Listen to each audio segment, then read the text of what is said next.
안녕하세요. 4주차 온라인 성경 통독 강의를 시작하겠습니다. 지금까지 함께 달려올 수 있어서 너무 감사하고, 특별히 지금까지 우리를 이번 한 달간 성경을 통독할 수 있도록 이끌어 주신, 인도해 주신 우리 하나님께 먼저 감사와 영광을 올려드립니다.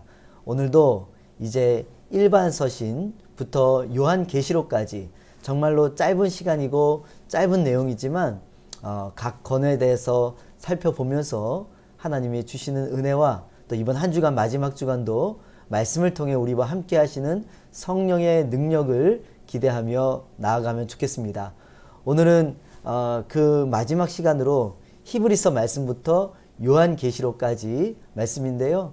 먼저 강의한 14페이지를 다 같이 잠시 보도록 하겠습니다. 히브리서부터 유다서까지 어떤 학자들은 야고보서부터 유다서까지 일반 서신을 교회 일반에 전해진 예수 그리스도의 복음이다 라고 이렇게 이야기를 합니다.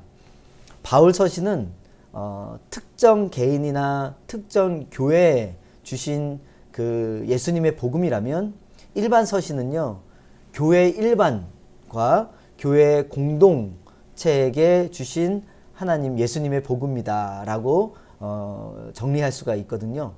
먼저 히브리서의 저자는 누구인가에 대해서 살펴본다면, 히브리서는 어떤 학자는 바울이 저자이다 라고 주장하기도 하고, 근데 다수의 학자들은 저자를 누군지 알 수 없다, 미상이다 라고 정리하고 있습니다.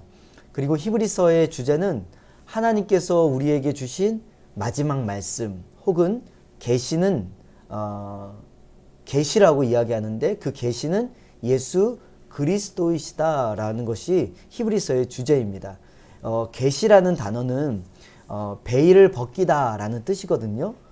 감추어진 것을 드러내다 라는 의미로서 예수 그리스도야말로 이 땅에 보내주신 하나님의 그 아들이요 또 메시아이심을 밝히 드러내 베일을 벗겼다, 계시를 하셨다. 그리고 그 살아계신 하나님의 말씀이신 예수 그리스도를 믿어야 한다는 것이 바로 히브리서의 주제라고 할 수 있습니다. 야고보서는요 예수의 형제, 예수님의 혈육 동생인 야고보가 쓴 편지이죠. 예루살렘 공의회를 주재했던 초대교회 리더였던 야고보가 바로 야고보서의 저자입니다. 주제는 그리스도인은 일상생활에 믿음을 실천해야 한다라는 것이 야고보서의 주제고, 요즘에 주일 날마다 우리는 야고보서를 강의하고 있습니다. 베드로 전후서는 예수님의 제자 바로 베드로가 쓴 성경입니다. 베드로 전후서의 핵심 내용은 인내입니다. 사실 일반 서신의 전체에 흐르는 성경의 주제는, 우리 이 땅을 살아가는 저와 여러분을 향해서 하나님 말씀하시는 주제는 공통적으로 인내라고 할 수 있거든요. 믿음을 굳게 지키고 끝까지 믿음의 길을 걸어가야 한다는 것이 바로 베드로가 전하고자 했던 핵심 내용이라고 할 수 있습니다. 요한 1, 2, 3서 같은 경우는 예수님의 제자였던 요한, 바로 사도 요한이라고 불리는 그 요한이 저자입니다. 요한이 예수 그리스도와 함께 살면서 많은 변화를 이루었거든요. 특별히 요한의 별명은 보아너게입니다. 울의 아들, 불같은 성격으로 참 분노가 많았던 요한이 요한 서신서에 보면 형제를 사랑하라 라는 것을 강조하는 사랑의 사도가 됩니다. 놀라운 변화죠. 분노가 많고 혈기가 많고 아주 다혈질의 그런 번개의 아들이다, 우레의 자식이다 라고 불릴 만큼 그랬던 아주 날카롭고 그런 화-덩어리가 강했던 이 요한이 예수님을 만나서 예수님의 복음을 경험하고 예수님을 깊이 알아가면서 구원받아 놀라운 온유의 성품으로, 특별히 사랑을 결론으로 맺습니다. 요한 1, 2, 3서는 사랑의 서신서입니다. 그러니까 사도 요한이 예수님 만나고 예수님을 따라가 봤더니 결국은 사랑으로 결론을 맺는 놀라운 변화를 요한 1, 2, 3서에서 우리는 살펴볼 수 있고요. 주제는 거짓 교훈을 경계하고 거짓 교사를 피하라는 내용이 일관되게 나와 있고요. 예수 그리스도를 바르게 알아가는 것이 믿음에 있어서 매우 중요한 기초가 된다. 예수님이 우리의 길이요 진리요 생명이시고 예수님 외에는 우리를 구원의 길로 갈 수 없으며 예수님이 하나님의 아들이요 우리의 구원의 주인이시다. 그리고 그 예수님이 십자가에 달려 죽으시고 부활하시며 다시 승천하시사 다시 이 땅에 내려오심으로 모든 하나님의 나라 구원이 완성된다라는 것이 그 예수님을 알아야 된다는 것이 요한일서의 1, 2, 3서의 중심 주제입니다. 마지막은 유다서입니다. 유다서는 저자는 예수의 형제였던 유다입니다. 어떤 분들은 가룟 유다가 저자인 줄 알고 깜짝 놀라시는 분들이 종종 있는데 이 유다라는 이름은 이 초대교회 당시에 흔한 이름이었습니다. 마태복음 13장 55절에 등장하는 예수님의 형제들 가운데 유다가 예수 그리스도를 믿은 이후에 예수에 대해서 썼을 뿐만 아니라 당시 교회를 공격하던 거짓 교사들을 어떻게 경계해야 하고 우리에게 박해를 가하는 세력보다도 하나님이 더 강하시다라는 사실을 예수의 형제 유다가 권면하고 일깨워주는 편지다라고 할 수 있습니다. 강의한 밑에를 보시면 박스 밑에 히브리서 저자에 대해서 나오는 글을 제가 한번 정리를 해봤습니다. 히브리서의 저자로 바울을 지목하는데 크게 두 가지 이유가 있습니다. 먼저 히브리서의 수신자들이 디모데와 친분이 있었던 사람들입니다. 그래서 디모데의 영적 아비인 바로 바울이 그리고 디모데와 친하게 지냈던 주변의 많은 사람들을 향해서 이 편지를 쓴 게 아닌가. 그리고 히브리서를 보면 구약 성경에 매우 박식한 자가 썼습니다. 왜냐하면 구약 성경에 나오는 이야기들을 많이 비유해서 내용을 담아서 히브리서를 썼거든요. 그래서 구약 성경을 이렇게 잘 알고 있는 율법에 능한 자, 아주 구약 성경의 지식이 가득한 자, 바로 바울이 쓴 게 아니냐라고 추측을 합니다. 그러나 히브리서에는 성경의 저자가 구체적으로 누구다라고 등장하는 이름이 없습니다. 또한 그래서 하나님만이 히브리서의 저자를 아신다라고 많은 학자들이 이야기하고 있고요. 그리고 오늘날 많은 학자들이 바울이 쓴 13권의 서신서를 보면 특징이 내가 바울이다. 이 글을 쓴 사람인 내가 바울이다 라는 소개를 항상 쓰거든요.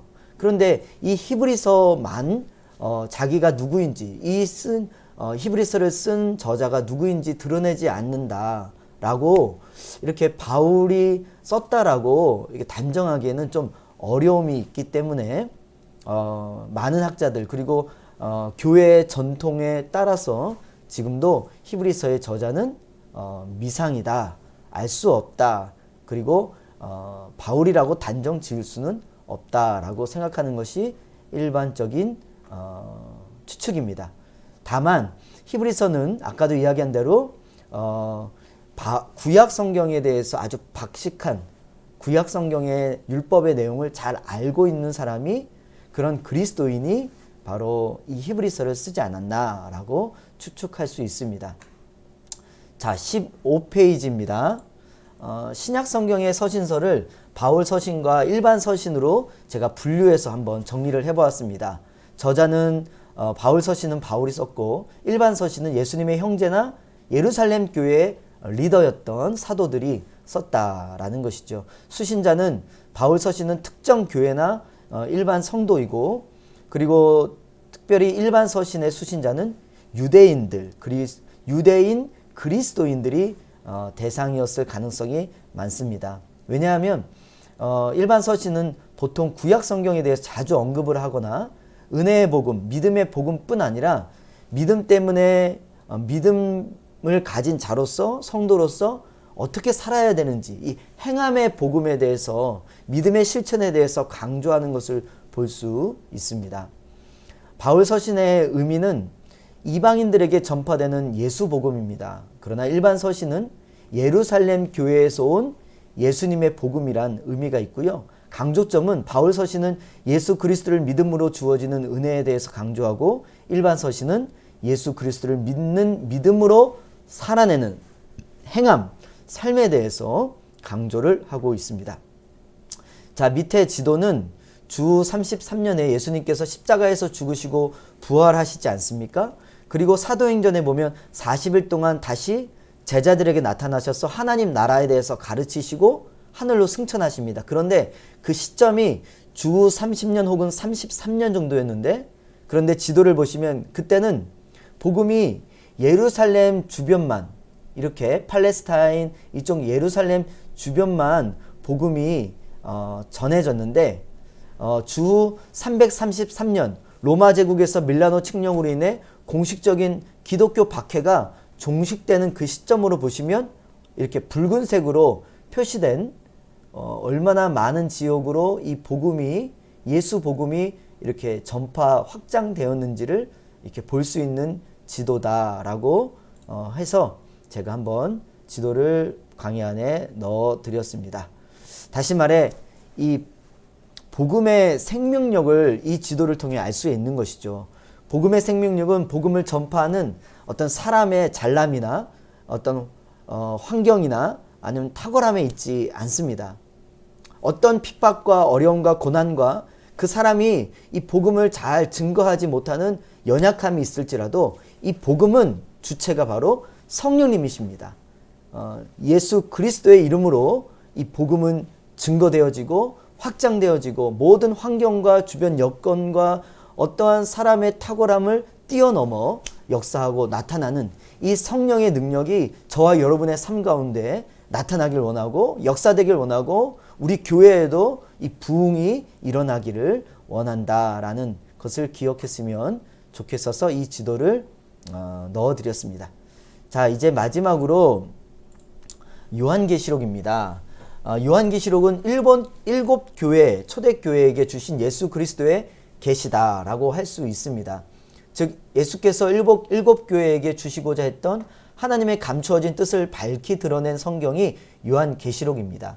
소아시아 지역의 7교회였지만 요한계시록에서 숫자가 주는 의미가 있거든요. 7이라는 숫자는 완전성을 이야기합니다. 7교회를 통해서 예수님은 사실 세상의 온 교회, 저와 여러분까지도 지금 하나님께서 이 말씀하시는 것이다 라고 볼 수 있습니다. 그렇기 때문에 기독교의 전통은 단순히 소아시아 지역 지금의 터키 일대뿐 아니라 온 교회에게 주신 마지막 예수 그리스도의 계시다, 이 신앙 고백으로 읽고 또 요한계시록을 함께 묵상해야 합니다. 제목을 보시면 요한이 받은 예수 그리스도의 계시라는 1장 1절의 말씀을 가지고 제목을 붙였고요. 저자는 요한입니다. 재미있는 것은 요한 자신이 이 편지를 썼다는 것이 아니고 자신은 예수님이 주신 환상과 계시를 보아서 표현하고 있다라는 것이 재미있는 사실이고요. 연대를 보시면 추정하는 거지만 로마 황제 도미티안누스가 기독교 박해 정책을 이렇게 바꿉니다. 네로 황제 때는 기독교의 지도자들을 이렇게 순교시켰습니다. 죽였습니다. 그렇게 박해를 했는데, 그래서 사도 바울이나 베드로가 그 당시에 그렇게 네로 황제의 박해로 인해 그 정책으로 인해 순교했지요. 도미티안누스 때는 그 종교 지도자들을, 기독교인들을 죽이는 것이 아니라 유배를 시킵니다. 아니면 심한 고문을 가하는 박해 정책으로 바꿉니다. 그래서 전승에 의하면 요한 몸에다가 로마 제국 사람들이 쇳물을 부었다라는 기록도 있고요. 그래서 반모섬에 이렇게 유배되었다라는 것이 요한계시록 안에 있는 어떤 정황들입니다. 도미티안누스 황제가 다스렸던 90년도 중반에 쓰여진 성경이 아닌가라는 추측을 해보고요.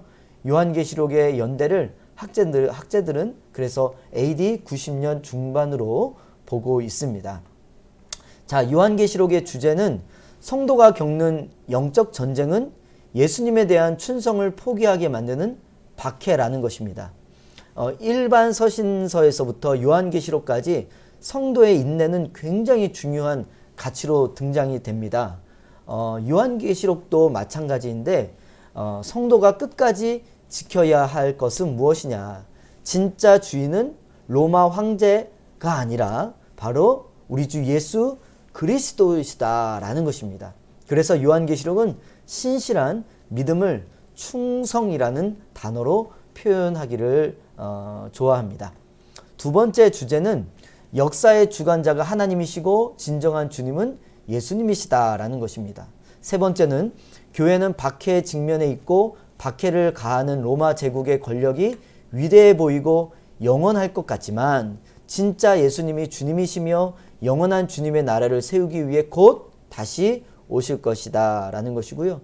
네 번째 주제는 성도는 예수 그리스도의 신실한 증인이다. 이 마르티스라는 헬라어 단어가 이 증인이라는 뜻이 이고요. 나중에 이 단어는 순교자라는 의미로 바뀌어지게 됩니다. 초대교회 성도들은 자신들을 증인으로 불리길 원했습니다. 죽는다라고 생각하지 않고 죽음으로써 예수 그리스도를 증거하는 마르티스다, 순교자다. 그것이 최고 인생의 영광이고 하나님을 영광 돌리는 인생이 바로 우리가 부름받은 우리의 삶이다 라고 생각했습니다. 그래서 증인이라는 개념이 요한계시록에도 강조되어 있는 것을 볼 수가 있습니다. 이 증인은 성도들은 박해로 끝나는 것이 아니라 마지막 때에 최종 승리하신 예수님의 승리에 참여하는 예수의 사람들이다 라는 것이 요한계시록의 주제입니다. 저와 여러분이 이런 마르티스, 증인으로서 순교자로서 하나님을 이렇게 온몸으로 우리의 인생으로 이렇게 나타내는데 증거하는데 쓰임받는 예배자요 복된 하나님의 일꾼들 되기를 소망합니다. 네, 이제 특징은요. 첫 번째 복음서와 사도행전 외에 예수님이 직접 말씀하신 유일한 성경이고요. 부활하신 후에 승천하신 이후에 하늘보좌 우편에 앉아 계셔서 예수님이 하늘에서 말씀하시는 유일한 성경이다. 하늘보좌의 우편에 앉아 계시다라는 것은 예수님의 왕권을 뜻하는 것입니다. 이 왕이신 예수님의 계시가 바로 왕의 음성이 이 요한계시록을 통해 나온다라는 것이죠. 두 번째 특징은 요한계시록 안에 다양한 장르들이 내포되어 있는데요. 편지 형식도 있고 예언의 형식, 특별히 묵시문학의 특징도 가지고 있는데 이 묵시문학의 특징은 제가 이후에 강의 후반에 설명하도록 하겠습니다. 세 번째 특징은 요한계시록은 구약의 묵시책인 에스겔, 다니엘, 스가랴와 많은 공통점이 있습니다. 이 말은 요한계시록만 따로 이렇게 해석할 수 없다는 거예요. 요한계시록도 나머지 신구약 성경 전체 65권의 성경과 함께 읽어야 되고 통일된 주제로 쓰여졌고 그래서 그 안에서 성경 전체 안에서 신구약 전체 역사 안에서 해석해야 올바른 해석이 나온다라는 것입니다. 네 번째 특징은 요한계시록은 그림 언어를 자주 사용하기에 문자적으로만 해석할 수 없다라는 것이죠. 다섯 번째, 신약 성경 중에 구약을 제일 많이 인용하고 제일 많이 암시합니다. 여섯 번째, 성경의 첫 번째 책인 창세기의 시작 부분과 마지막 책인 요한계시록의 결말 부분이 굉장히 유사합니다. 이것은 마지막 때에 이루어질 창조의 이 회복, 이 창세기의 회복과 이 하나님 나라의 완성을 예고하는 책이다. 성경 전체 스토리 라인을 요한계시록에서 보여준다라고 할 수 있습니다. 자, 핵심 구절은 두 곳인데요. 요한계시록 12장 11절과 22장 20절입니다. 한마디로 예수께서 속히 다시 오실 것이니 성도들이여 예수님 다시 오실 날을 준비하자. 특별히 오늘을 인내하고 믿음을 지키자. 하나님을 증거하는 순교자로서 증인으로서 살자. 예수를 향한 신실한 믿음으로 충성하자라는 것이 주제이고요. 이제 묵시문학에 대해서 제가 말씀을 드리도록 하겠습니다. 강의안을 보겠습니다. 이 묵시문학은 주전 586년에 남유다 왕국이 바벨론에 의해서 함락이 되거든요. 망합니다. 나라를 잃어버린 다음에 유대인들에게 신앙을 계속 유지하고 싶은 소망이 생기죠. 그러나 이 바벨론이라는 나라 그리고 식민지 통치를 받기 때문에 이 자신들의 언어로 또 잘 이해할 수 있는 신앙 유전을 할 수 있는 방법이 필요했던 것이죠. 그래서 자기 자손들과 후손들에게 자기가 그동안 조상 때부터 내려온 이 신앙을 물려주기 위해서 사용했던 이 글의 형태, 그 글쓰기의 형태가 문학 형태가 바로 묵시문학이었다라는 것입니다. 묵시문학의 특징은 7페이지입니다. 첫 번째, 묵시문학은 유대인들은 알지만 이 외국 사람들, 특별히 이 식민지 통치를 받고 박해를 받았던 이 바벨론이나 특별히 요한계시록 당시에는 이 로마 제국의 사람들은 알기 어려운 상징적인 숫자가 등장하고 그림들이 등장합니다. 그러다 보니까 박해자들은 이 사람들이 뭔가 자기들에 대해서도 이야기하는 것 같고 자신들의 어떤 신에 대해서 이야기하는 것 같은데 딱히는 자세히 이해할 수는 없는 이 유대 공동체, 이스라엘 사람들만 알 수 있는 문학 형태라는 특징이 있습니다. 두 번째는 천상세계 하나님 나라의 이야기를 하다 보니까 이 땅에서 현 지배 정부의 법에 저촉되지 않은 형태의 특징을 가지고 있습니다. 세 번째, 종말, 심판 등에 대해서 환상을 강조하고 고난 중에 있는 유대인들을 격려하는 특징이 있습니다. 자, 지도를 통해 소아시아 7교회를 제가 표시해 드렸거든요. 소아시아 지역에 7교회들이 표시되어 있습니다.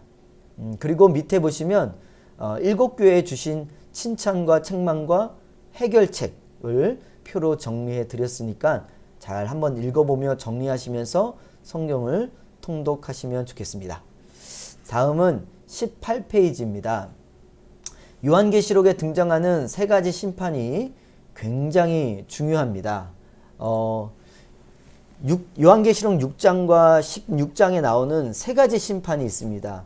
이 부분 때문에 요한계시록을 읽는데 굉장히들 어려워하십니다. 그림 언어가 많이 등장하고 환상을 본 요한이 이 묵시문학의 성태로 그 당시의 사람들이 이해할 수 있는 여러 가지 숫자와 그림 언어 등으로 이렇게 표현하기 때문에 잘 이해하기가, 해석하기가 어려운데요. 세 가지의 심판은 이것을 잘 알아야 됩니다. 각기 다른 심판을 이해하는 것도 아니고 심판을 세 번 나누어서 나타내는 것이 아닙니다. 이 세 가지의 심판은 사실 하나의 거대한 최종 심판을 각기 다른 각도에서 보여주는 것이다 라고 정리하셔야 됩니다. 그래서 나팔, 대접 심판이 서로 다른 심판이 아니고요.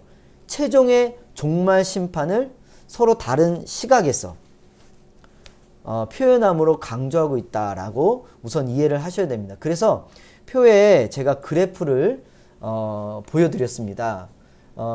표의 그래프를 보면 나팔, 대접은 하나의 심판인데 여기 보면 하나의 심판이죠.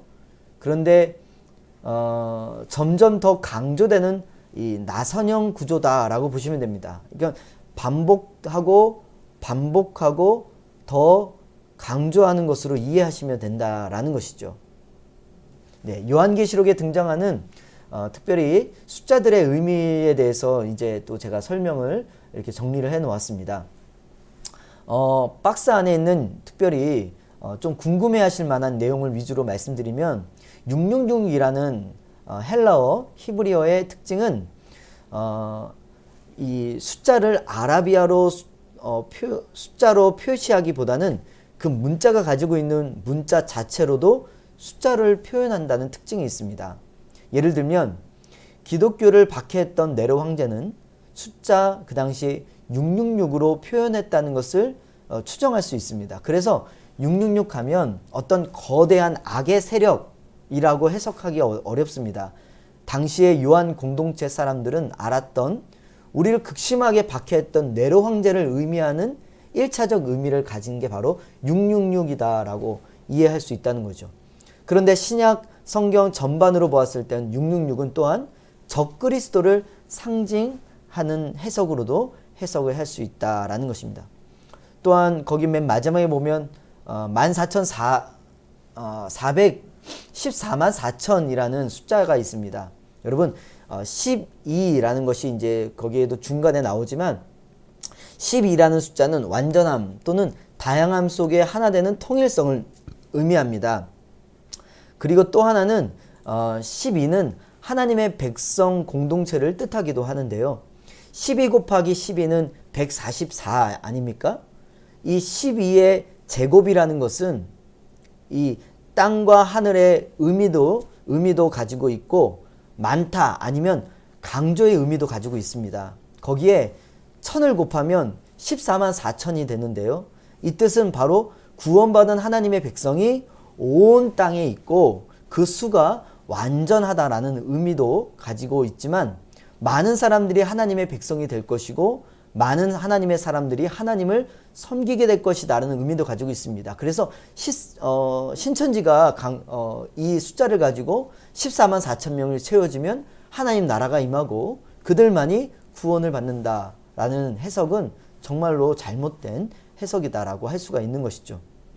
마지막 19페이지를 한번 보시겠습니다. 요한계시록 19장에서 20장으로 넘어가면서 청년 왕국의 내용이 있는데요. 대표적으로 4가지의 견해가 있습니다.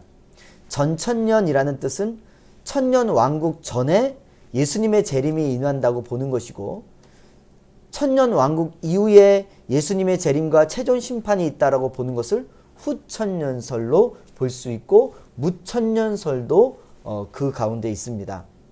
많은 학자들은요 이렇게 무천년설을 특별히 주장하고 보는데요. 이 이유는 천년왕국이 예수님께서 성도들과 함께 다스리는 천년왕국을 오늘날이라고 해석을 하는 것입니다. 왜냐하면 성경에서 말씀하는 이 천이라는 숫자는 긴 기간이든지 많은 수를 의미합니다. 어떤 특정 연대를 의미하는 게 아니에요. 그냥 천년이라는 기간을 얘기하는 게 아닙니다. 예수님께서 처음 이 땅에 다시 오시겠다라고 약속했던 그 사이의 시대가 굉장히 긴 시대입니다. 그리고 복음서에 보면 하나님 나라를 강조할 때 현재와 미래를 항상 함께 강조합니다. 그래서 천년 왕국의 성격도 복음서에서 예수님께서 말씀하셨던 하나님 나라의 성격과 동일할 것이다. 왜냐하면 요한계시록도 성경 전체 속에서 통일성을 가지고 해석해야 하기 때문입니다.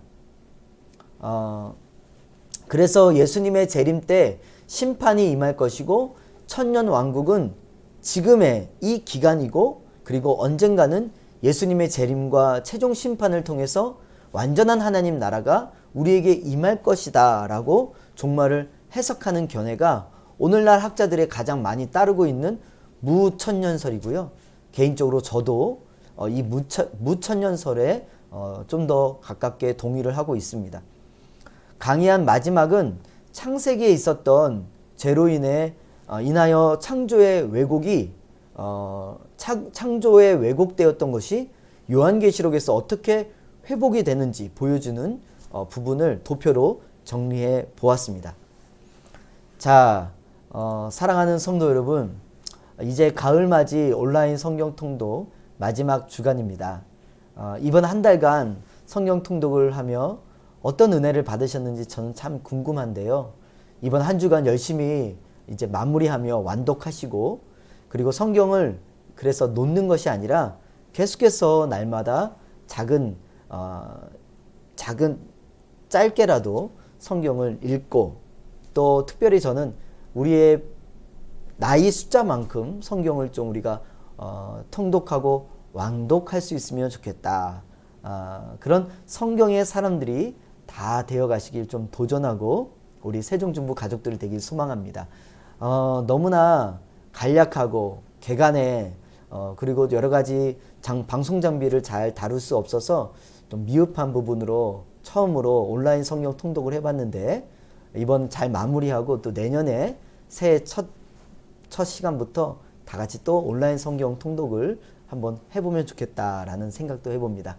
사랑하는 성도 여러분, 우리 모두 다 말씀의 사람들 됩시다. 그리고 말씀으로 복을 받고 또 이번 한 주간도 말씀으로 승리하는 저와 여러분 되길 주님의 이름으로 축복합니다. 사랑하고 축복합니다. 화이팅!